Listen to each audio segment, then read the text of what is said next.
Fear and greed run through the wire. Candles climb and then expire. Our edges cut from the profile, sharp and clean by every buyer.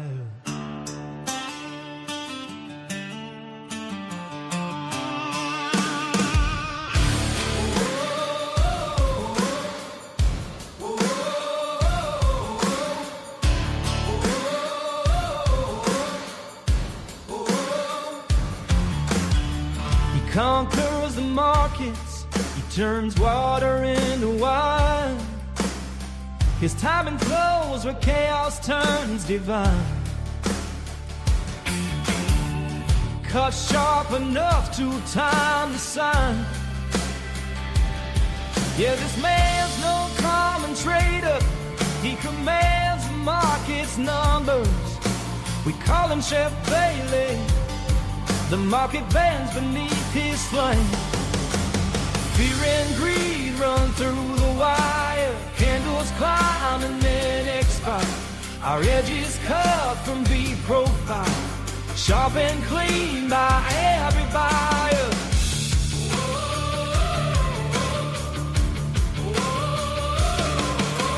Markets move, they twist and swing. Every tick can burn or bring. Ryan keeps calm, he trusts his thing. The charts tell him everything. But when T1 makes ding, ding, ding, the futures spread their hidden wing. And he is ready for anything. Vic's still looking like a restless king. Traders, stop stressing over the S&P 500. Get structured daily outlooks, levels and actionable setups for ES futures, delivered before the market opens, plus weekly insights on crypto, stocks, and commodities. Subscribe today on Substack. Conquer the markets. And we're back. Welcome, everybody. I'm Ryan Bailey. I'm sure you all know that already because you're here. And it is time for the S&P Edge post-market breakdown. I am so happy to have you guys here.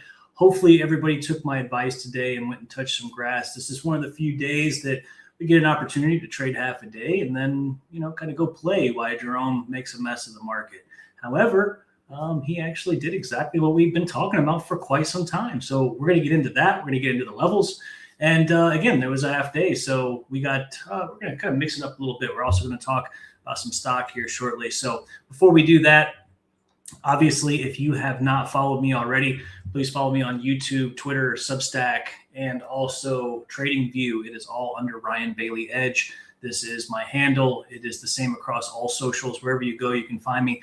Please make sure you follow and like and retweet and do all that. Let's get the word out. Get people using these trade plans. These things are smoking hot, as you guys know. These levels play perfectly every single day. And we're going to get into today, again, how perfect this was. We had a phenomenal morning this morning, and I took just one banger and I got up out the way. So we'll talk about that. Also, I made mention of it yesterday. I'm doing a December BOGO. You guys sign up for the trade plans as either, first off, there's a link in this particular thread. You can sign up for a 30-day free trial if you've never signed up before. Obviously, it's available to you. You can get 30 days of the trade plans. Check it out. I definitely recommend it. You got nothing to lose, everything to gain here. On the other side of the coin, if you have signed up before or you're interested in actually joining the crew, part of Team Vici, definitely sign up. I'm doing a BOGO for December. So you sign up and pay for the first month. I'll give you another month for free. Basically gives you 50% off for the next 2 months, or buy one, get one, however you want to look at it. So hit the subscribe button on Substack and check it out. You're going to love this, and it's going to be great. So, the Discord room's popping. If you guys are subscribers, which we have a lot, and you're not in the room, you should come and check it out. Hit me on the DM, invite you in, come check it out. I mean, it's awesome. We have a great crew. We're always making money, and everybody's excited because we just are really focused and we're really disciplined in there. We follow the trade plan and we coach each other along. Got some good ES and NQ traders, and I got some guys that in trade Globex sessions. They do platinum, gold, silver, all that stuff. So because the metals are definitely moving in the middle of the night versus the indices. So highly recommend you come check it out. The room's always juking. Seems like somebody's always doing something fun in there. So, and then of course, you get to say hi to me, and that's always the glorious part. I love meeting everybody and saying hi and doing my number here. So let's go ahead and get into the day. I'll pull this stuff down so we can get into it. All right, let's see what we got. All right, so this is how we came into the day. And again, I reminded everyone yesterday, of FOMC today. And, this is just not one of my favorite days to trade. I've certainly lost more money than I've made on these days. So I tend to trade until about noon, and then I get up out of the way, which is exactly what I did today. So let's see what we got on the comment wise. What's up, Pipes? How you doing, buddy? Good to see you, man. So here's the deal with today. We come into the day with a small range, 24-point range. They moved basically. They have 20 points left in the tank this morning. We only had about a 50-point average move. It looks like a little typo there. We had a 54-point average range, and looks like they moved 25. We had 20 points left in the tank, and I expected FOMC to blow this out of the water. We knew that it was going to be a slow evening last night as everybody kind of percolated, and we also have been eyeing this massive balance area for the past 2 weeks. I mean, we just continue to keep moving back and forth as they accept value, and this is pretty common for the ES. And I'm just going to draw this out for you. I could pull up the chart and show you guys, but nothing's as good as a drawing, right? So let me let my pen pull up here, and I'm just going to show you exactly what is happening. So basically the way the ES moves and Q moves, and really it's really, anything that's trending, but generally when I'm talking about this, I really refer to the indices because this market has been going up forever. It's designed to do stuff. So what they do is they move up swiftly. As you know, 2 weeks ago, we had a 350-point range. And then what they do is instead of selling off, once they've, got above some area of support that's important, they come up here and they balance back and forth and they accept value. And what they're doing is they're essentially digesting this newfound value or newfound price. And you can see it in the profile.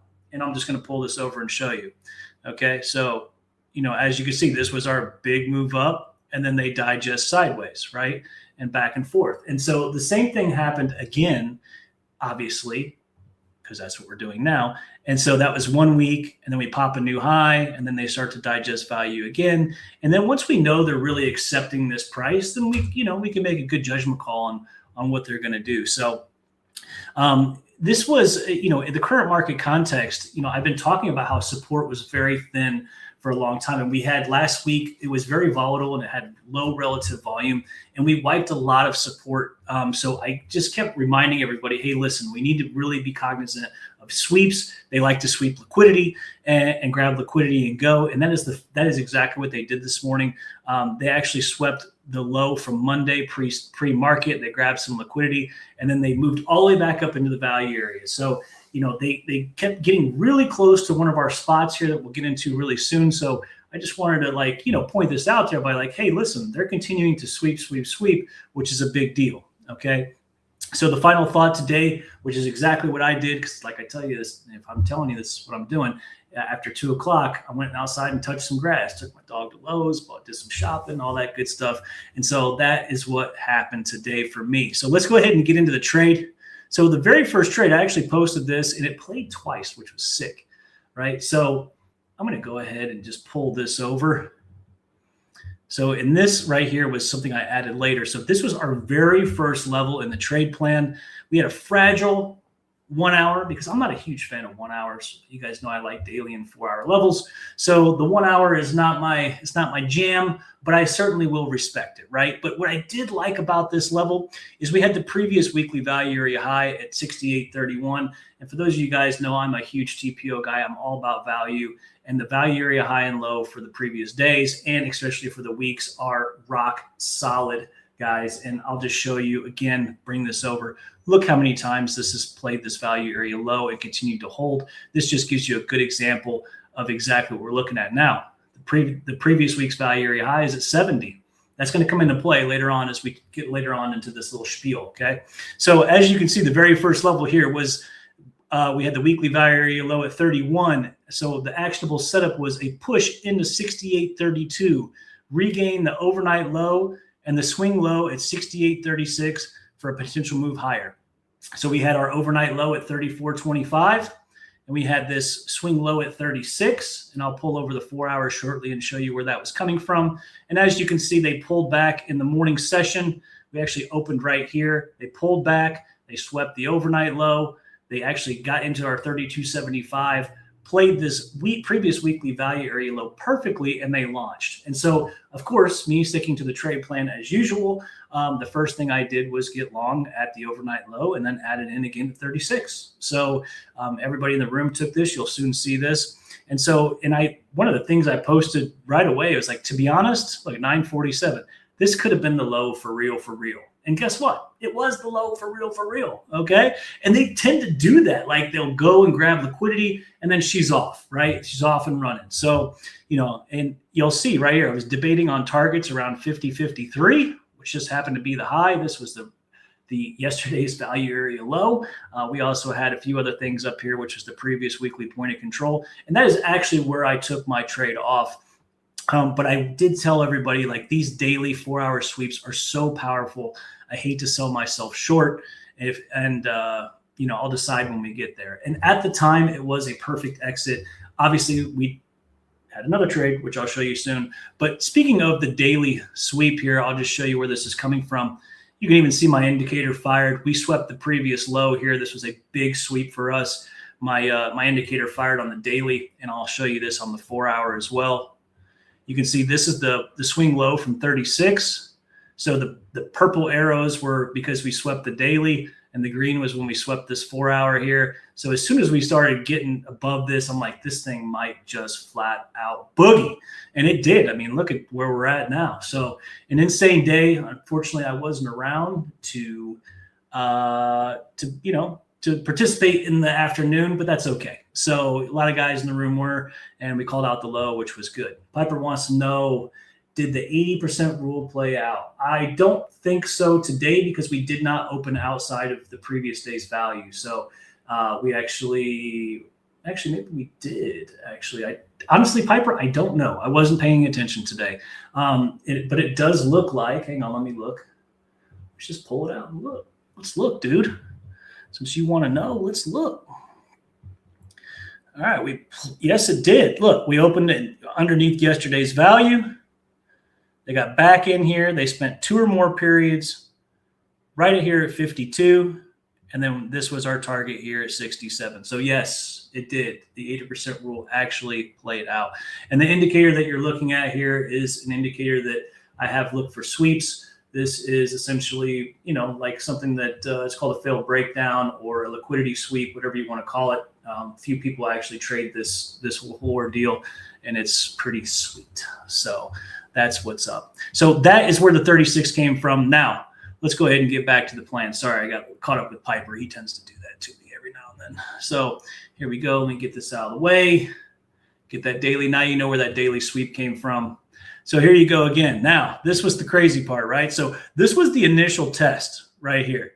This is what we bought, took it up, right? But again, one more time, look at this. They came down. They played the 32 one more time, right? Got back above the overnight low, got back above the 36. And this truly was the low, low, low. I mean, this was an awesome 20-point push. Took us up. I was already done for the day at this point, but it took us up into our 55 daily, which was a sweet, sweet spot. And ultimately, this was the low. If you got long from here, which was a retest of this particular spot, you'd still be long. And so that would have been extremely nice if I was around, but I wasn't. So it is what it is, but you'll just see how valuable the trade plan is, especially when our 32.75 not only played once, we actually got into the value area low here. So it was off by about a point, but this one time it played to the tick. And what I really liked was the sweep of this level here, the overnight low poked below, got back above. They trapped some sellers down here, guys trying to force it lower, and she was gone. So that was a smoking hot retest right there. I absolutely love that. Another thing that I wanted to show you guys, which we always talk about every day, and this was a big deal, right? Because I'm always watching the VIX. It's one of the very first things I'm looking at during the day. So when we started the day, we were elevated way up here, right? 9:15, 9:30. We actually started the day above our significant daily at 1721.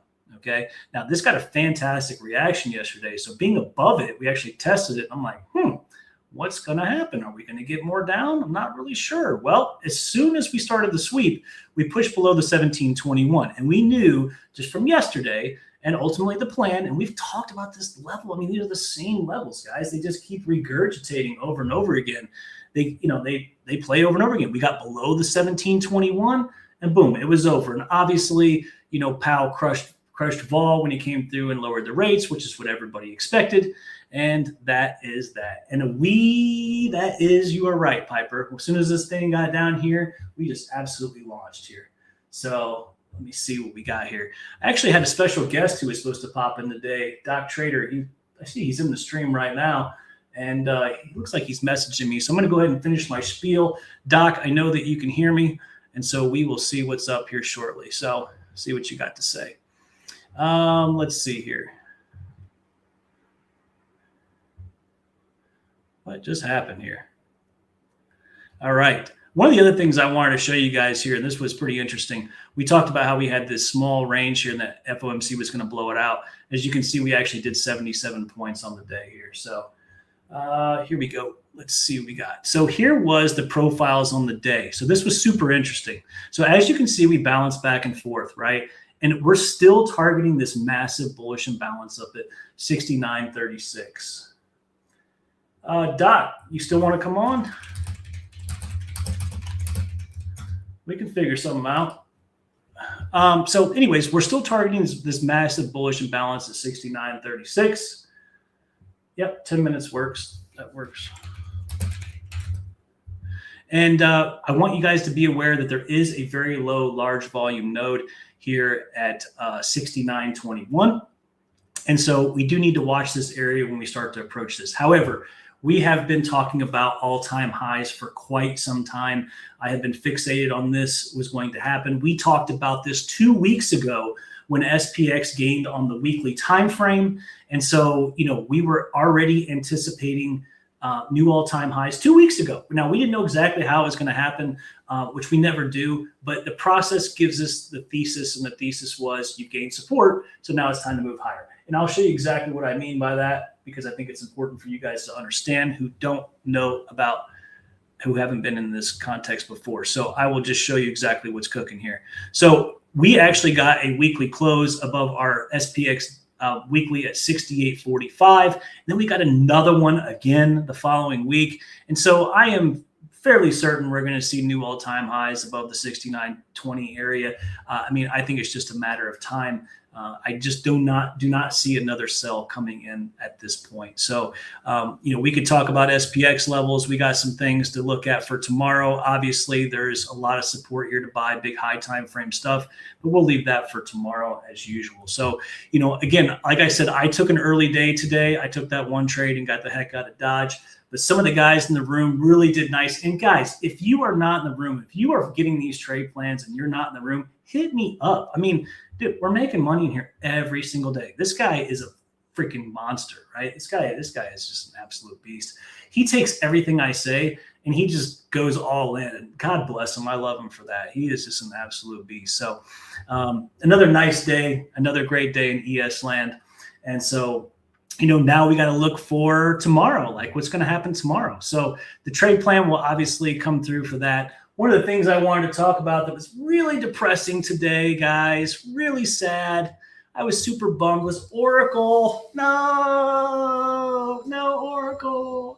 And what's funny is I actually yesterday, and if you guys watch this, and some of you, I can see who came in this morning, you guys were on from yesterday. And I told you, I'm like, this area is so big. I'm like, if I was like, I should normally under normal circumstances, I would be taking an insane amount of money here and just riding runners. Well, I loved this setup and I was really looking for a push higher. We had earnings today and orcl actually beat on earnings. They crushed it. They absolutely crushed earnings and they got punched in the gut anyway. This thing actually just got absolutely murderlated.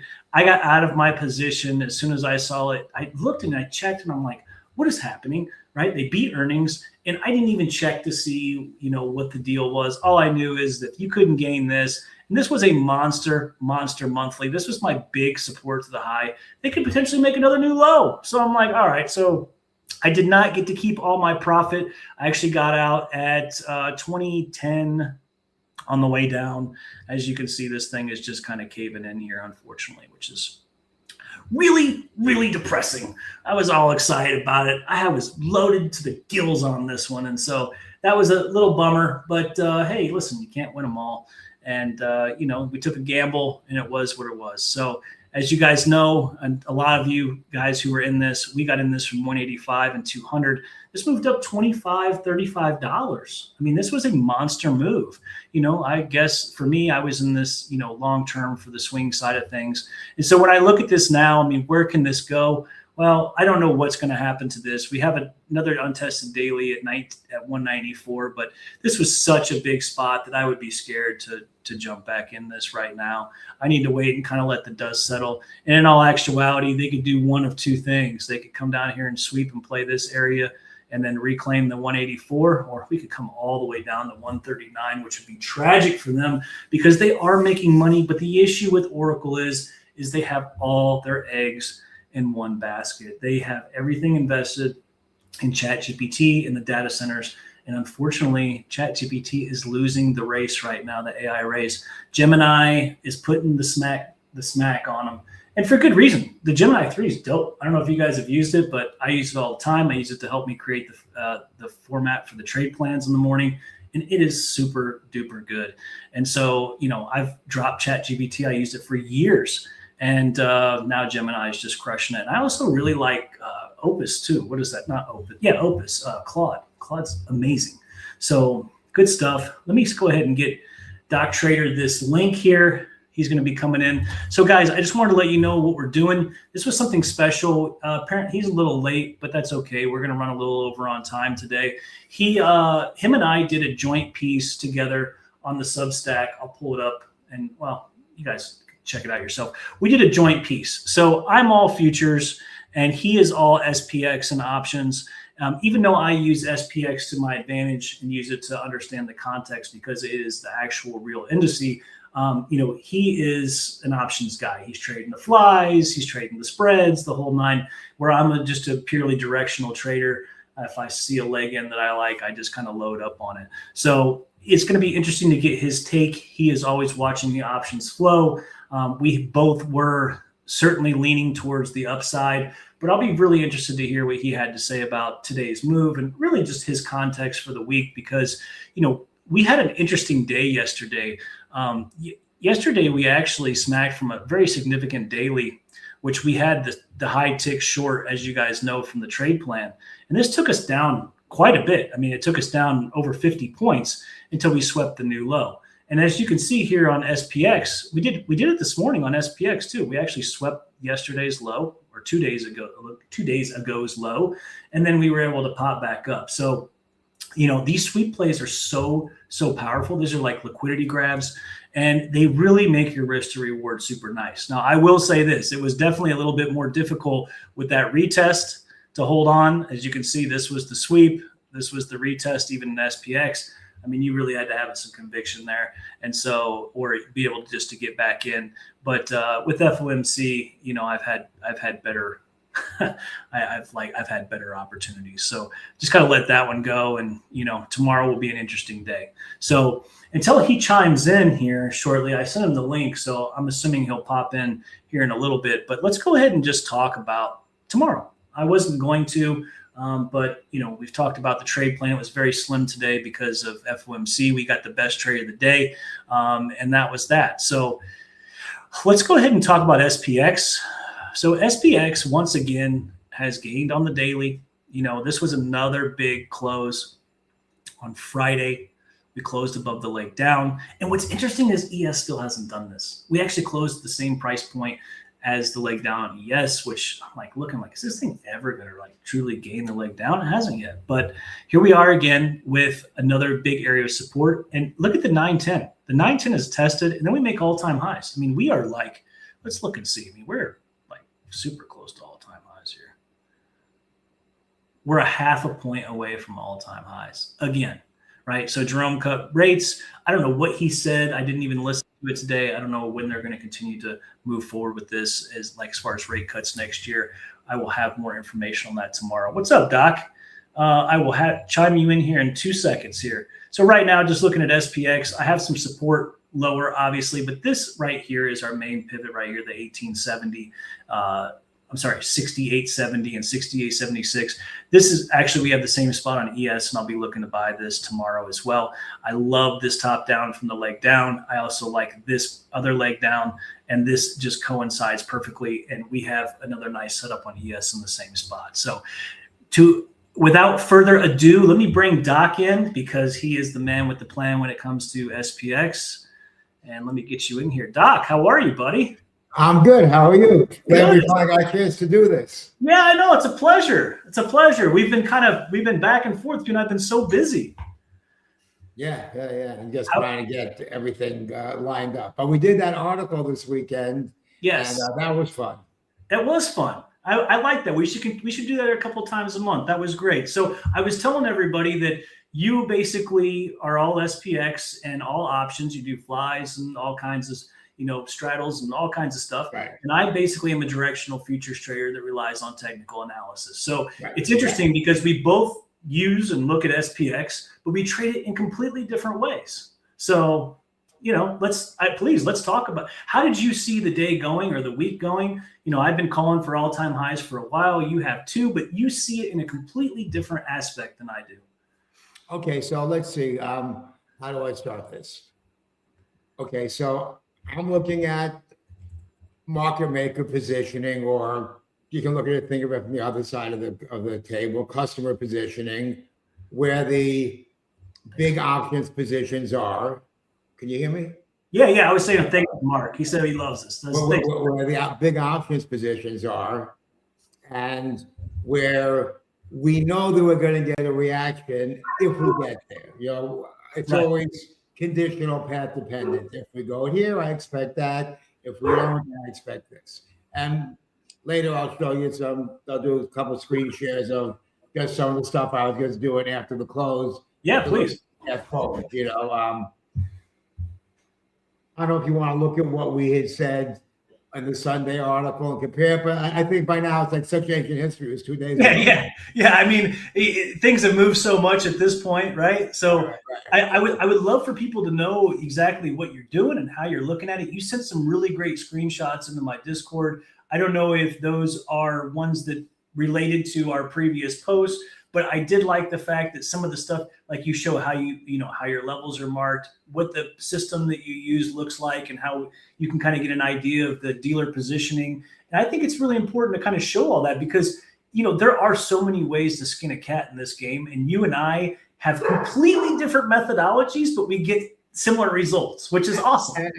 And we tend to end up at the same levels-ish. We do. Yeah, it's usually within a couple points. Similar direction-ish, Yeah, it's pretty cool, actually. Yeah. So, and obviously, when you combine the two, the more confluence you have, obviously, the better. Super powerful. Yeah, I was thinking about hiding in your room for a while just so I could watch your options thing and, put it together with my whole spiel.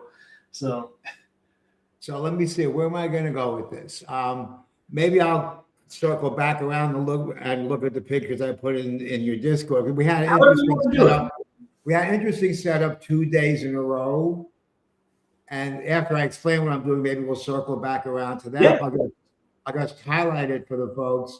So I guess we might as well just see where this goes. Okay. So just to let you know, I'm using StreamYard now because of you. I liked it so much when I was on there with you that I figured I'd. Can you do a screen? Can I screen share? Yeah. Do I have to give you permission or something? I think so. Let me see. Present. Oh, share screen. I think I could do it on my own. Okay. Here we are. I got put it. I think you have to put me in the stage. Okay. Let me if you look on the lower, at least where mine is set up. Oh, hang on. That's not what I wanted here. There we Yeah, go. we are. Okay. So what we're looking at right here is tomorrow. So we'll start with tomorrow, and then we'll circle back around. We'll see where we're going to go. Yeah, for sure. Okay. And so we closed right around here, 68, 80-ish in this zone somewhere. Okay. But we're looking at tomorrow. Okay. So quick down and dirty explainer of what we're even looking at and how one might use it. And this is kind of it's not a crappy example. It's not a typical example. Let me put it like that. Yeah.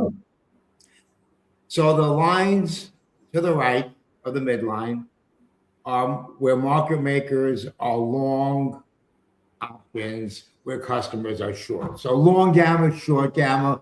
Most of us, even if we're not in the gamma world, kind of know the rubric. If market makers are long gamma, it's mean reverting. They supply liquidity. If market makers are short gamma, it goes in the direction of the move, and they kind of accelerate the move. I think most people have that idea. Of course. But I'll walk through that a little bit too, real quick. Okay, so over here, market makers are long gamma. So customers, you, me, hedge fund, probably not you or me. So whatever this is here, about 1,000 calls up here at 69.20. Okay, so new all-time highs, basically. Yeah, right. You're right. That was actually the intraday all-time high was 69.20. So they sold them up there, said, screw you, we're not getting it. Right. Okay. And they sold some more up here at 69.30. I sold those for tomorrow. I sold these. You don't think we're going there tomorrow? Not 69.30. Okay. Maybe 69.20, not 69.30. Okay. Okay. So what happens just mechanically as we go up toward one of these levels, as we get closer to one, market makers have to sell because their deltas are too long. Right. So they have to sell to flatten out their deltas. However, the reverse happens. So we went up here, they sold, we got too close, they sold. So now we move down. Wait, now they're too short. We just sold too many. So now we have to buy again. So you get that drifty, choppy, mean reversion move toward one of these big levels. Okay. That's kind of the way that works. And that might look choppy like that, but that's kind of what's going on. As opposed to these, where the market makers are short, these customers are long. You and me bought this stuff. We think it's going there. So if we're coming from below, they start hedging in the direction of the move. They start buying. Now, Doc, real quick, is this strikes of all expiration, or is this just for tomorrow? This is tomorrow. This is just tomorrow. Okay. We can look at all expiration later. No, I was just curious. Yeah. Right, Yeah. So this is just tomorrow. And so they start buying as we go here. But then once we get here, let's just say we get here and we stall a little bit and we start to go down, then suddenly they're too long. So they have to start selling. So it works the opposite of this.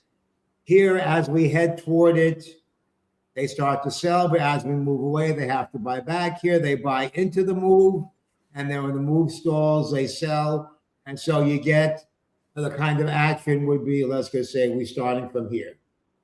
Oh, that's where we are, 38.80, perfect. We start from here. We have a magnet attracting us up here to 95. Then we might have to fight to get over 95. Then as we start getting up to here, then they have to start selling because we're getting near here. What is that here? Is that 10? 69.20 is a bigger line. Okay. But then, so as we stall and they start selling, then this becomes a magnet pulling us in this direction. Doesn't matter which direction you come from, it's a magnet in either direction. And so you get this kind of, that's where I get my zones. I write it up, I write chop zones, whatever. And so the zones are basically these triangles. You can kind of see here is one triangle. Now usually they're usually more equally sized, and you can better define a zone. But what we do see right here is if under 69.20, which we are, so if around here between 69.20 and 68.40 is anything can happen land. Is that where you're seeing support out on here? Is it 68.40? So 68. So the first support starts to come in here around 68.40. Okay. We have lots of more and more down here. Now, what's different about support from this versus, let's say, when you're looking at a chart and you're looking at a line, the support from this increases and becomes from a zone, because remember, the market makers aren't just long the 68.40. They're long this, they're long this, they're long all, and there's this big one down here. So as we start heading toward it, they have to start hedging to buy, and they're not just hedging this, they're hedging this whole cluster. Right. And so you get, so 68.40 is the first line, but you'll be having buying coming in from this whole zone. And so, so you get that kind of price action over here. And so let me see, I did something. So just to let you guys know, Doc runs a Discord, and it is super duper active if you're a SPX trader. And he also, his Substack is completely dedicated to SPX, obviously. And they're looking at this all the time, and he's doing his thing. So, I'm on the future side, but I'll give him credit. He's got a real nice thing going with SPX. So you have a great thing on with the futures. I mean, somehow you have that shit nailed. What can I tell you? Hey, we got our niche, right? Right. Exactly. And I used to be a jack of all trades and pretty good with my usual customers. Yeah. The trades. I still do them. But more and more, I've found that if I really get to know a product, and it doesn't really even matter what, and I get to know its nuances, get to almost know like every I'm very familiar with 68.15 because we've had action there. Yeah. For a week. Yeah. So, it's like you get to know. You're right. I actually did I've done this same post many times. And people in the room, or say it a lot. I used to be a jack of all trades too. I used to trade 4 or 5 futures products, et cetera. And I have found truly being a master of one and really focusing and dialing in on one product and knowing it better than yourself, essentially, or like yourself, you can be so much more efficient. Because like you said, trading the same thing. I mean, for us, I've had, similar levels play. I'm like, guys, this level's playing again, right? Like, we know this is an important level again. If I was looking at 10 other things, I wouldn't realize how significant that area is, right? So, yeah, I agree with you. Okay, so now this is the same chart that I annotated after the close, and I threw it in my, my Discord. I didn't do a little write-up yet, but I just kind of, and so here's where we closed, right here. Or this might have been 5 minutes before the close, whatever. It's like at the end of the day. And so from here, we have a path up this way, up this ladder, to stall out up here. We have this zone where there's going to be, market makers selling, hedging up in here at 69. Here's that 69.20, so it's going to be a little bit before that. But we also have, if we break that, we kind of have this little choppy sawtooth thing.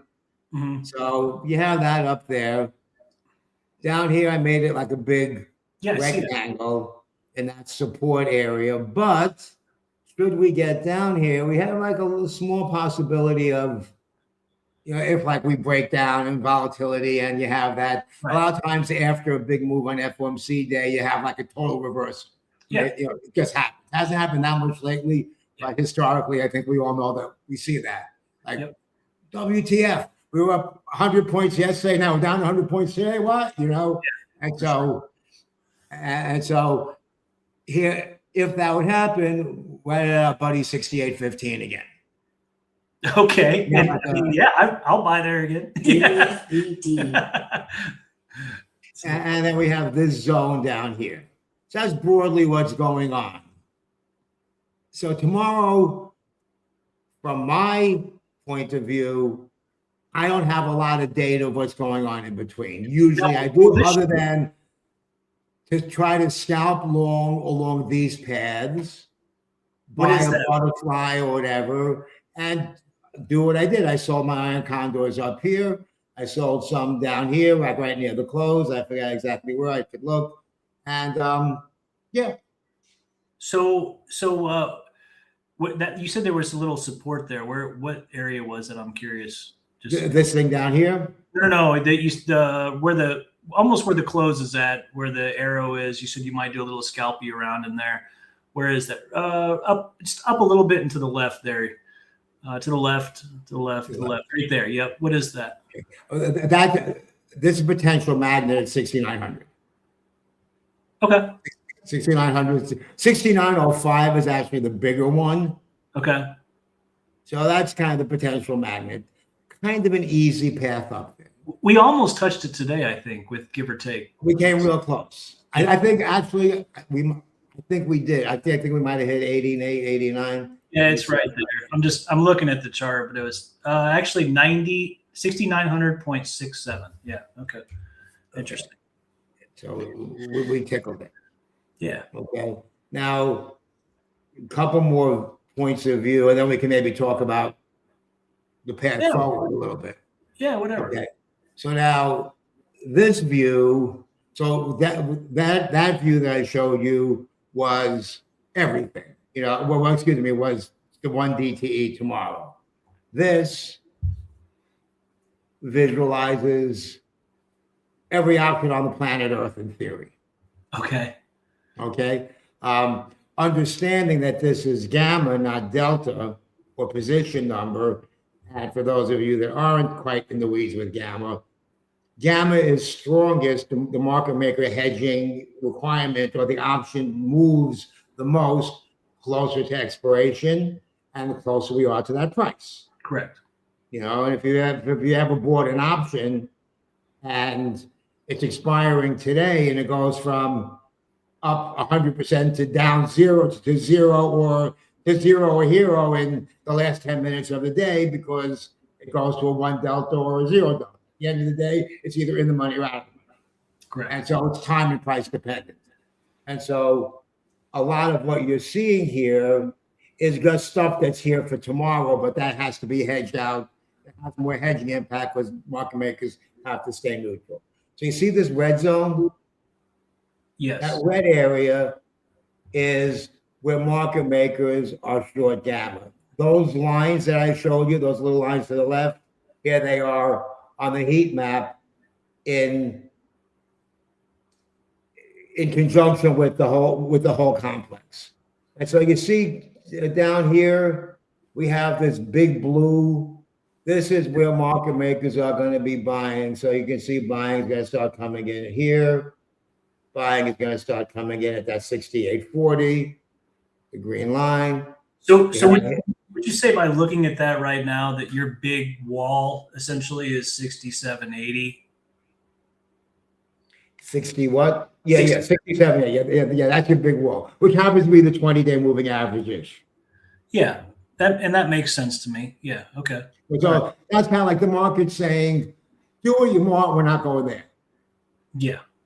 I kind of agree with that too, based on a lot of things, based on TA, based on 20-day moving average, based on seasonality, based on where we came from. There's a lot of reasons to kind of think that that's a reasonable level. Other in the weed structural stuff, by the way, CTAs, commodity trend advisors, basically the hedge funds that buy or sell, they allocate how much are allocated is based on where we are on short, medium, and long-term moving averages and whatever the secret source is. Yeah. It's not monolithic. Everyone doesn't follow the exact same model, but they follow it close enough for us to know, or at least for not me to know, but for JP Morgan and Goldman Sachs and Citadel and everyone else to know that where we're at now, they have to add allocation. I actually read a report that CTAs are like 120% long. Like they are max allocated plus some. I was reading that they are just balls deep, which is as scary as it is funny in a way, but because that means if ship breaks off, they have to reposition. I mean, I think usually 120, 130 is their max allocation. From what I read, this was a few days ago, they were they were only 80% or 90%. They have to get up to 120. Oh, okay. All right. Maybe I misread. That's what it was. So I think, the last thing I read, this was a few days ago, was something like in an up tape, they have to buy like 35 billion in a week or in a month, whatever it is. On a flat tape, they have to buy, let's just say, only 15 billion. And on a down tape, they still have to buy. Yeah. Right now they do. Yeah, for sure. Down tape, only 5 billion, So, only. Oh. Right. So me and you can chip in and we see if we can, push them out. Yeah. Well, see if my little 20 grand does something for them. Right. So the point of all that is that there's a tailwind. Right. There's a little bit of a tailwind. Doesn't mean you can't go down, but there's buyers hanging around. Yeah. There's corporate buyback hanging around. Corporate buyback window peaks around December 17th-ish, which happens to be right before options expiration, which happens to be next week where we have the VIX expiration, which happens to be, I think we have CPI or whatever other numbers. So, all roads lead toward next week as being the next real point where something has to happen. I just to throw something in there, and I know we talked about this in August. This is actually how I met you. I did a post on the Golden Cross, which was the 100 over the 200 day. And the stats on that are insane, right? It means like basically over the first year, you can expect somewhere around a 15% average, and it could last up to 2 years for a total of 30%. That was just in August. And I know it seems like a long time ago, but I mean, we're still writing those big MA crosses, the big, wave up. I mean, this is so not done. We're still going. Yeah, it's not done. It's not done. We're still going. And there's other things that are not done about what's going on. I even have to pull up a chart of it. I'll pull up a VIX chart just. Yeah, please. Because, I'm a VIX whore. I talk about VIX all the time, but you actually look at it in a different way. I look at it a totally different way. I look at VIX. My motto is VIX. Okay, we're getting extended here. That would be interesting because I'd like to know more about it. And two, I think it'd be interesting for other people to understand exactly what you're doing here. So my motto is VIX is math. It's not a price level. VIX is math. Okay. All right. So for those of you that aren't familiar with what VIX is, you see it on a chart. And yes, it does kind of respond to levels. I'm not going to be a total a total idealist, religious zealot and say, no, levels don't mean anything, because they do. But for sure, it tends to be mean reverting. It tends to have certain properties. But at the end of the day, VIX is math. So everybody in the audience, raise your hand. How many of you know how VIX is calculated? Okay, I'll tell you. So VIX is the VIX, the one that we all look at on our charts. We might look at other ones, but we all look at VIX, I would hope, is the calculation of strips of options, the way the CBOE does it, the pricing of those options put into their algo, their formula. You can look at their formula if you want. I don't. But so 30 days. So it's not 30 days exactly. What they do, fast forward 30 days from now, they look at the Friday strip before 30 days from now and the Friday strip after 30 days from now. Those two Fridays, average up the numbers, and that's the VIX. That's the VIX. Interesting. Okay. And so where are we looking at here? Yeah, you got a bunch of stuff. Okay, we're gonna stick with that for now. Okay. Now, what I also like to look at is the VIX 9-day. The VIX 9-day is telling me what's going on this week. The VIX 9-day, same story, same calculation, only what's expiring 9 days? So between what Friday's bracket 9 days from now? 2 days from today? Okay, with FOMC and all that crap in it. And next Friday, options expiration. That's what's bragging it. So I like to look at the relationship between these two. So now it's kind of normal. We have So 15. real quick, let me cut you off. The VIX that I look at, which is the standard VIX, volatility index Right. for the CBOE, what is the difference between that one and the ones that you pointed out? Like the one in the top corner, I see it says S&P 500 volatility index, and then the other one is the 9. Yeah, this is the one that you look at, the VIX. Oh, okay. This is the one you look at, the VIX. This is the VIX 9-day. So I want to point this out to everybody. Yeah, Okay, please. so let's just roll back the clock a little bit. So right now, this is 15.75. This is 14.69, whatever. About a little bit more than a point difference between the VIX and the VIX 9-day. That's normal. Sometimes it's 1.5, sometimes it's 2, sometimes it's 1, but that's a normal-ish range. What's not normal is for the VIX to be at 17.4, and for the VIX 9-day to be at 17.25. They're the same. That's not normal? That's not normal. They're not supposed to be the same. Okay. You shouldn't be paying the same. Think of it. You shouldn't be paying the same for an option 9 days from now as you are 30 days from now. Okay, that's fair. And so what does that tell you, that it's over? Okay, so that's telling me that although, yes, there was longer term hedging going in here because this is the 30 days and the VVIX, the volatility spiked, which is the same calculation as they do on the VIX, or they do it on VIX options. That's what the VVIX is. Okay. It's got the pricing of VIX options put into a formula. So the VVIX went up, so there was spike, but it's telling me that a lot of the hedging was short term. Was for today. Was this week on Monday, Tuesday, Wednesday, this stuff here on Tuesday, when we went down, we had those couple of down days this week a little bit. Yeah. That was, a lot of it was this short-term hedging. Yeah. For this week, maybe next Friday expiration.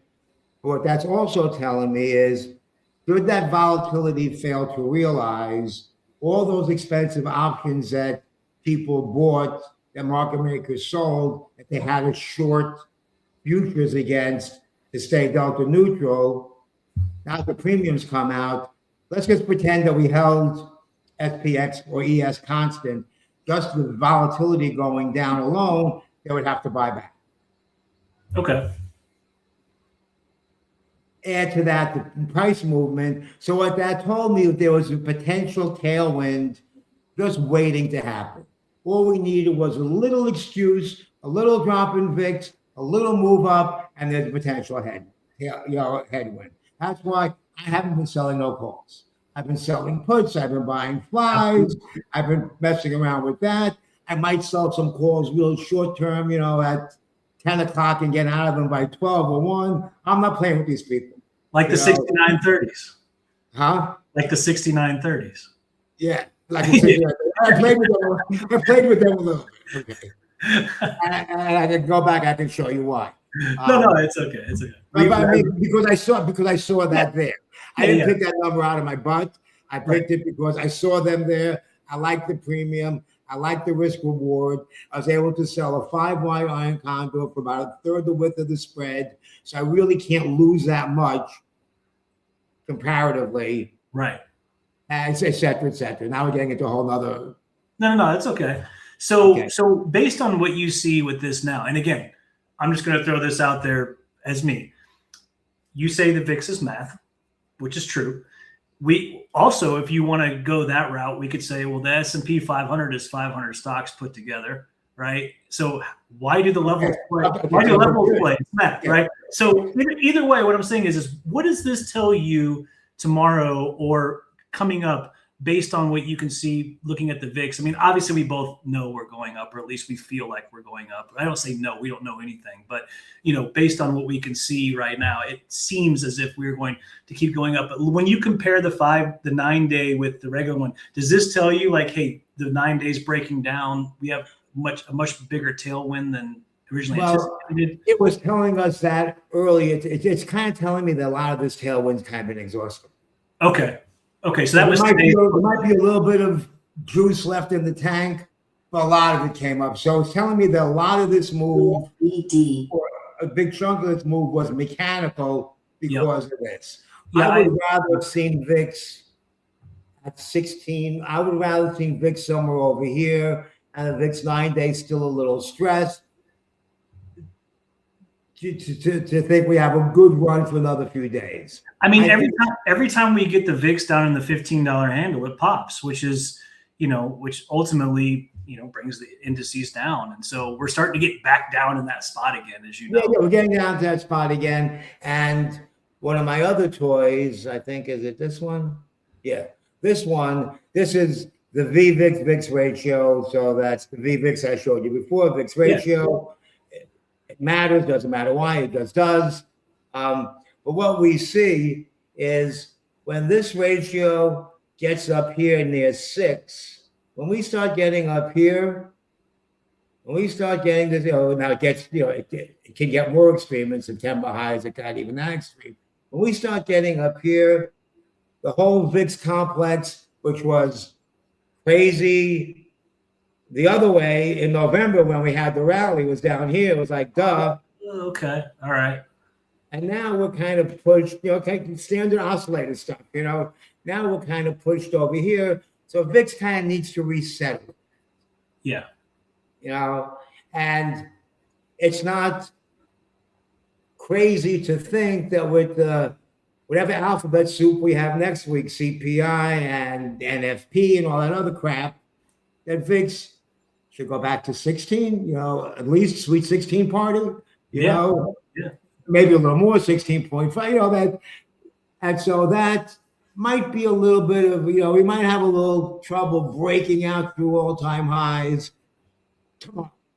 Tomorrow. Exactly. Tomorrow. Right. Yeah. But I'm equally certain that we will sooner rather than later. I'm not talking about July 27, Yeah. And so this is just telling me that this is a little stretch. Well, so the VIX ratio. I've heard you talk about this. So this is VIX that is this divided or something by the VVIX? Is that what this is? Yeah. Real simple arithmetic. A fifth grader could do it. Just take the VVIX, which is 100, whatever, divided by the VIX. Yeah. You just do it in trading view. There's some. Yeah, the little plus button. Yeah. Simple ratio, and there it is. That's cool. Okay. And so what is the generally, again, like I talked about the VIX, I mean, usually when we get in the $15 handle, we get a reaction which pulls the indices down. On the VVIX, are you saying around $7 is usually pretty high? So when this ratio starts getting in the 6s, yeah, it's getting to where we need to either kind of chill out in that area, or VIX kind of needs to go up. Something needs to recalibrate. Okay, that's good to know. Okay. Something needs to recalibrate. Yeah, no, I like this. Something needs to recalibrate. Now, it doesn't always recalibrate right away. It could easily, kind of do this kind of thing. It's not good. Right. It doesn't have to go from here to there. So I see it depends on the ratio. Which one of the two is a little too high or too low to make the ratio be this way. You can get the same ratio with one being 100 and one being 5, et cetera, et cetera. That's what that's telling me. So, Well, that's interesting. I'm going to start looking at that. I appreciate that. Yeah. So it's just, a simple thing, and you just kind of, just kind of simple numbers. When it gets above 6, too much above 6, it's kind of a little stretch to this way. When it gets, in the 575, and in here it's kind of normal-ish. When we get down below this low, like in the 5s or in the low 5s, we're ready to turn around, but we just don't know when. But when you see that extreme, you don't know if this is the extreme or not. So if you said, okay, this looks like the extreme, and you bought here, you would have felt like a schmuck for a week. You would felt like a schmuck for a couple of days. If you held on to it, you would felt like a genius. Yeah, right. So it depends on your time frame, Yeah. So there's that. I see. That's cool. Okay. So, And I'm trying to do this right now. So you did, up in the corner. Can you go back to that real fast? let me go back to that. I see the little plus there. Do you just put You put VIX divided by, or the slash? Yeah, I'm not gonna lie. I asked ChatGPT how to do it. Okay, I can do that. To do it, and it said, "Oh, I think that there's a function in there somewhere." I think you can literally just do the slash. Oh, I found it. It has a little divided sign. Okay. Yeah, there you go. Yeah, I see it. Okay, thank you. It's that simple. Okay, I got it. I asked ChatGPT. I am very, very computer illiterate. I see all trees, no forest. It's okay. I'm good friends with AI. They help me with my trade plans and coding. Everything. All kinds of stuff. Yeah. But as you know, you have to check it because it does dumb stuff. Oh my God! So many times it makes me look like a moron. So you do have to. And I'll say to it, you have a relationship with it. I'll say to it, WTF? We did this 42 times in a row, and you got it right. How did you get it wrong this time? Yeah, I know. I think what happens is the conversation gets too long. Like you stay in the same thread too long, and it can't, and then I have to start a new one because the problem is then you got to retrain the whole thing again. And so, it's like, when you're on a time crunch, it's not fun. So I'm looking at this. This is pretty awesome. So back in April, that relationship you had when we had the bottom, this thing was at $2.60. Yeah, this thing was crazy. It was screaming. Yeah, this is so cool. Well, I really appreciate you sharing this with me. I absolutely love learning new stuff. So, and you know how I discovered this? I kind of heard about it and didn't really think about it. I'll tell you how I discovered it. So I was in a Discord with a lot of geeky people, right? Yep. One of the geeky Discords I hang out in. And it was in April. It was like somewhere around here, right? And somebody was saying, and I had decided we were going to go up short term for whatever reason, whatever the reason was. And he was saying, no, the VVIX ratio is too high, not high enough, whatever it is. I said, I don't know why, but that sounds like bullshit to me. I'm just talking straight. Something smelled wrong, you know what I mean? And so I did a little deep dive in. First, I thought about, well, what's that ratio telling me a little bit? Then I did a little deep dive with AI. But, AI gives you some right answers, some wrong answers. Yeah. And then after doing a deep dive and playing with it, I tried different charts. I got some other one here somewhere. No, this is cool. I got all kinds of different VIX ratio, tension rise, and I go, I got into it pretty deep for a little while. And so these days I don't look at this because I'm not looking to be like the VIX expert on the planet. Right. Yeah. But I could be, but I was at least satisfied myself that, okay, I got a pretty good handle on this thing, at least for trying to pick direction over a couple of days. I don't have to try to. Can you use this thing for reversals too? Yeah. Okay, that's what's up. And I'm looking right now at the COVID lows, and that thing was like $2. And I'm like, oh man, that was actually pretty sweet watching that go up. Yeah. I mean, there's actually a pony there, right? Yeah. Yeah, look at that. Yeah. That's cool. Good looking out, Doc. I appreciate that. I love learning new stuff. Okay, I'm gonna save this. It's a cute toy. Yeah, it is. This is a good one. So let me switch gears for a minute. I want you to show me your chart and tell me what you see and how you're seeing it. Let me show you one or two more things. Let's go here. Hey, we'll stay on just 10 more minutes. I think I got my wife screaming for dinner right now. So. Oh man. But we're just getting started. We're just starting to have fun. Well, we'll have to do it again. That's all. Yeah, I know. Where is? Oh, here we are. Okay. This is my straddle pricing thing, but doesn't show what's going on right now. I watched the daily straddle price. Is this like an RFQ? This actually, I'll give you the link to this. This is free. You know, of course, they want to sell you something else that they have in there, but this shows you the straddle price, and what you want to see is the expected move. You want to see that decay during the day, Right. or what the expected move is now versus where your targets are, whatever, you know. So just take a peek at it. Well, let's take a look at two things, and then I'll turn you back to your wife. Yeah, thanks. Okay, so this is the same. This is the same exact thing as this, only instead of bars, it's giving us numbers, Real numbers, actual numbers. This is today. You know, the ancient history, so let's forget that. So here's 69.30. Here's how many contracts market makers are short. Now, sometimes your eye gets thrown off by the bars. They're big, they're small, but here you can see the number. Okay, so first of all, what we see is between 69.20 all the way down to 60 to where we close today, all the way down here, small numbers, 500, 700, whatever. You know, an institution comes in, they buy 1,000 contracts or sell 1,000 contracts at an opening salvo. So if somebody buys or sells something here, this picture totally changes. So it's hard to hang your hat on this versus on this where there's 3,000. That's why I say one of my things is don't torture the data. yeah. You know, I'd like to tell you also, but what I can tell you is the path is through these, you know, poorly guarded gates. Yeah, those are easy. Those are small fries. But what we also see now, 7,000.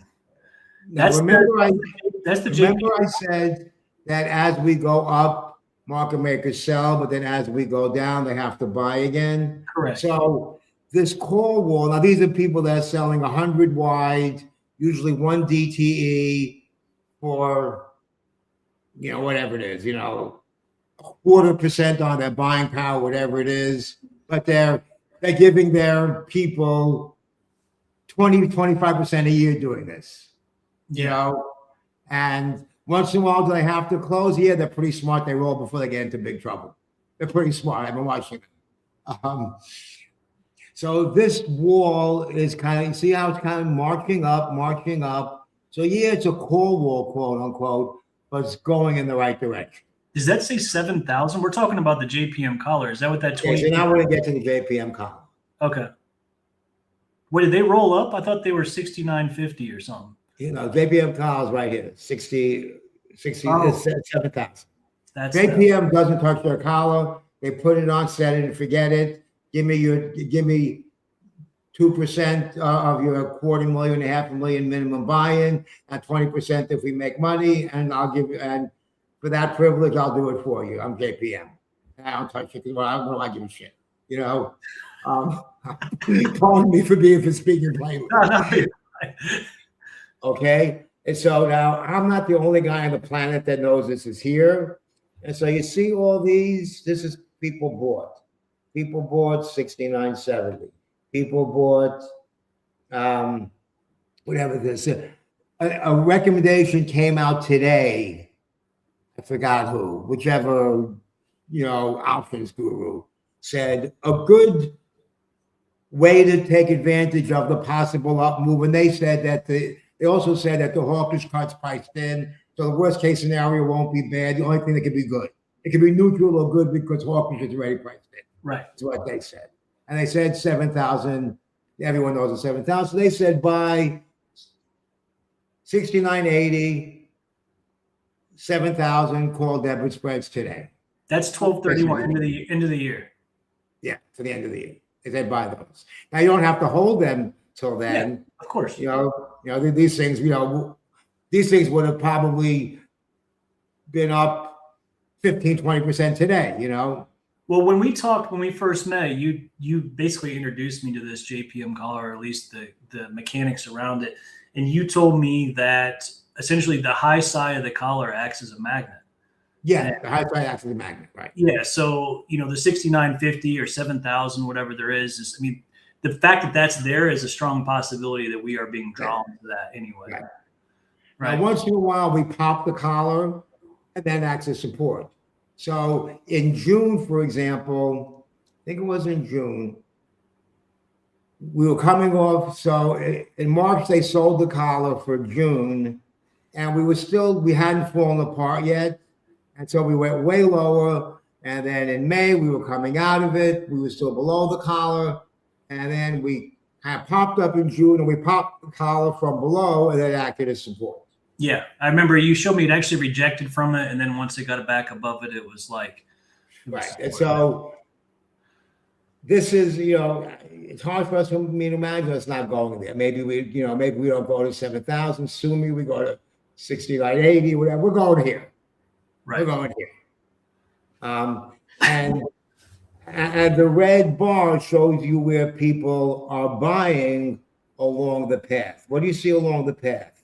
You see buyers, 5,000 calls up here at 6970.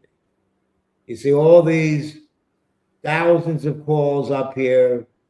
And just so people understand, you're looking at this from a market maker perspective. So right. the red actually, it's opposite, it's flipped. And so people are probably looking at this saying, wait a minute, that says negative. Let me switch views. Yeah, so you was looking at it from a market maker perspective. So okay. This would be here's from a normal person perspective. Yeah, right. Yeah. Okay, so from a normal person perspective, here's where customers are long, green long. Okay, we all can think of that. So 6,900 people are long. They bought 6,925. All up here. And here's JP Morgan shorts. There you go. Okay, so it looks like there's a ton of people. What does that say? 8,000 at the 6970s, basically. Yeah. So there's bets on the way up. Yeah, bets on the way up. Well, that's really slick. Now let's look at what's going on the way down. Okay, just for fun. So on the way down, what do we see? People are long. Some puts down here at 67.50. Now remember, we had that VIX spike, that VIX 9-day spike. Right here is the VIX 9-day. So they bought this crap. The pullback. Now they're sitting with it, and it's going to decay. Yeah. They're long these puts down here. Well, guess what, pal? Sorry. Well, good for them, right? Now, could we get down there by next week? Yeah, we could. That's that bottom level that we spoke about, right around here. Yeah, 67.50. Yeah. They bought some puts at 6,800. Pretty close by. We were 30 points away like yesterday, so it wasn't a crazy number.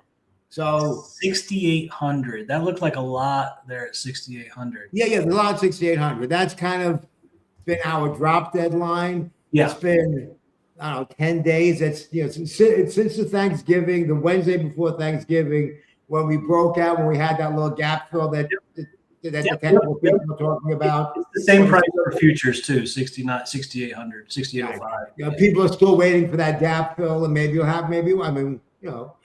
happen in February. Who knows? Exactly. Yeah, I love people. The gap's got to get filled. Bullshit. Hey, it doesn't not. You don't know when. You know what I mean? Right. So we could have a war with Taiwan. Trying to have a war with Taiwan 4 years from now. I see the gap was filled. They filled it. All right. So that's the gap fill over there. So anyway, that's the path up there. Well, that's what's up. Well, this is cool too. Unusual as well. I appreciate you showing me all this stuff, and I appreciate you coming on. We should do this more often. We should do it with some regular irregularity. Yeah, we should, because this is cool. I do this on a daily basis from Monday through Thursday. I usually just go over my trade plans and a few things I'm looking at, but I would love to have you on and have you talk about the option side of things, because as this market has matured, and not saying it's not been mature for a while, but it seems to me now more than ever that zero DTEs are truly powering this market. They just are. Like it or don't like it, that's the world we're in. That is absolutely the world. When they brought those into the scene, it's just, now we're talking trillions of dollars worth of expirations on these things. It's absolutely insane.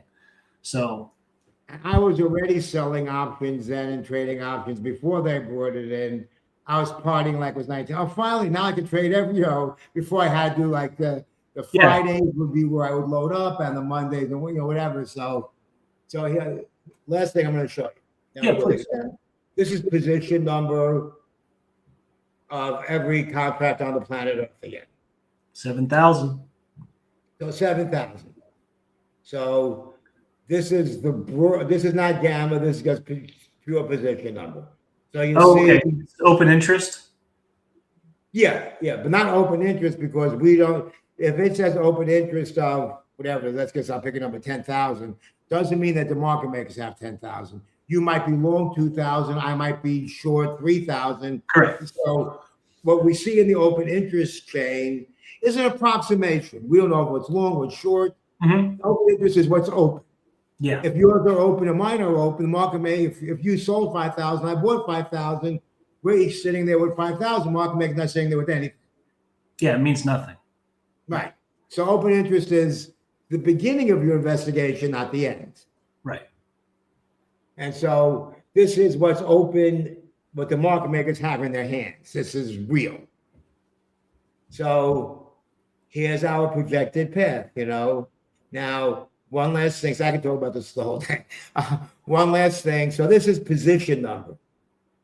But gamma is dependent on how close we are vertically, price-wise, and how close we are to expiration. Now, this is so big that when I flip this to gamma, it's not going to change. It's still huge. When I flip it to gamma, suddenly we see this crap. Which is what we were looking at before, the 68. Oh, okay. 6875, 6900, all this crap that's there tomorrow. The stuff that's there tomorrow has almost as much influence, or if not more, than this over here at the end of the month. Yes. Well, the reason we maybe think of showing you this now is how much the 0 DTE matters. Yeah. So let me ask you this, based on that chart, this is just from a guy who looks at from a technical perspective. If we get above that big green or big purple bar, I would think it's going to take off, right? I mean, isn't that so at that point, they're on the opposite side of gamma. Dealers have to reverse their positions. And so if we can get above, okay, so if we're green tomorrow at the open, let's just say green at the open, okay, or even a little red. If we're down at 65 somewhere here, there's a pretty clear path upward. Right. However, if we're over here, there's also a path down. We're in this no man's land, So we really need to kind of get moving right away in this area, this 75-80 area, to kind of get some acceleration. I would love that because I'm actually looking to buy that 70 area. So I'm glad to hear you say that there's something. Yeah, that's the area. If we get above there, we can kind of hold it for whatever your, 15 minutes, whatever your time frame is. Whatever. If we can get up there and hold it, then we kind of have a bit of a path right up to 6905, 6895. If we're there, they're going to test 6900. They already tested it again today. Yep. Because also what happens is animal spirits come in and people start buying. They see we're going up. And so futures people start buying, options people start buying. And then we just have the mechanical lift up just based on the chart, based on nothing to do with like NVIDIA's earnings or Apple's whatever cash spend or any of that stuff. It has nothing to do with any of that. Right. Just the flow. The flow is cooking. Well, that's what's up. Well, thank you so much for that. I really appreciate it. Thank you for having me. I enjoyed it. And great. It's great. Well, we should try to do this like once every 2 weeks. And we really should try to, once every 2 weeks would be great, but we should also take some time to, have a powwow for everybody because, you and I like to talk. We could sit here. We could sit here for 2 hours. So I have to be conscious and cut myself off at 30 minutes during the day, during the weekday, because otherwise I'll sit on here for an hour and a half and whatever. So we'll have to, I know. You're like, we do the same. So we'll have to plan it accordingly, but I would love to do this again in maybe, 2 weeks or something. And people have been sending me a lot of messages right now on Discord saying how much they love to talk. So getting some positive feedback already, which is lovely. So great. Well, Okay. I appreciate you coming on, and I'm sure we'll talk. We will talk tomorrow on the details. And I'm going to close with this. You like to talk about this, so do I. I think it's important to have the passion for it, especially if you do what we do. We're trying to direct other people, trying to, show people plans and teach them how to fish. I can't fish for you, I can teach you how to fish. I think it's important to have the passion, not to just be a tourist. Oh, yeah, okay, whatever. To have the passion. And I think it's also infectious. I think people get into it more. For sure. I think it's good for people. Yeah, I agree. And, it's one of the things that you do regularly, which I try to do I do. I see you doing your morning outlook every morning at 8:30. You have people on, you give them the plan. Which I do the same thing at 8:30. I put the plan out, trying to give people a direction, because I don't know about you, but for me, I kind of do it for me too, right? A, it's my plan, right? And so I'm trading it regardless. But B, it's kind of a little, on the ego side, it makes me feel good to see other people make money off of my work. Like, it's like, dude, we're doing it. Like, let's go. Like, I love this. So I'm chopping at the bit. Now, the other thing I've noticed, and I imagine you noticed it too, is I've become a much better trader since I've been doing that. Absolutely. And routine too. Like, these people keep us accountable, right? Like, we have to do this. These people are, they're relying on us for X, Y, and Z. And also, if it's in the plan, I'm taking it. I'm trading it, right? Which there's some I said it right there. I'm going to do it. And right. If I'm writing my plan for myself, when I used to write a half-ass plan, or maybe do whatever, or draw some lines. Yeah. Okay, so I drew some lines, but I don't take them as seriously. When I do the plan now, I take my line seriously because I put a lot of thought into it. And like you say, people's money is on the line. And so it's a much tighter plan. You don't want a bad reputation. So you take the time to really focus and make sure it's right, Right. And I agree with you. It's made me a much better trader. There was a point where I stopped doing the trade plans for everybody. I took about 6 months off, and my trading suffered, actually. I actually refired up the Substack for a very selfish reason. And that was because I needed to get back into the routine of, looking at the markets a little harder. Like, I spent about an hour and 15 minutes every single morning doing the plan. If it was just me, I'd take 15 minutes. You know what I mean? I'm like, that looks good. Yeah, I think exactly. Yeah. See some lines over here, you have some general idea, and then you forget it later anyway. Yeah. Yeah. Why was I looking at that line again? Yeah. Was it really that good? I don't remember. Yeah. So anyways, well, Doc, thanks again. I appreciate it. We will meet up. I'll talk to you tomorrow in probably 2 weeks. Let's do it again. Okay. Yeah. We'll set up a schedule. All right, cool. I'll talk to you soon. Man. Everybody have a great one. I'll see you in the morning for the trade plans and all Doc's. He'll be around at 8:30 if you want to tune in for him. I believe he streams live on X. And on YouTube, right? And YouTube. Just pop in, check it out. He's talking about all this option stuff and where the levels need to be. The same kind of crap you just heard, that you get that every morning for a half hour. Maybe I'll tune in too. So I'll see you tomorrow. Yeah, it'd be nice if you showed up one morning. All right, take care. You can pop into my show any morning you like. All right, fair enough. Well, I'm usually getting my crew ready. You're doing your thing. I know. I understand. Yeah. So all right. We'll talk soon. Cheers.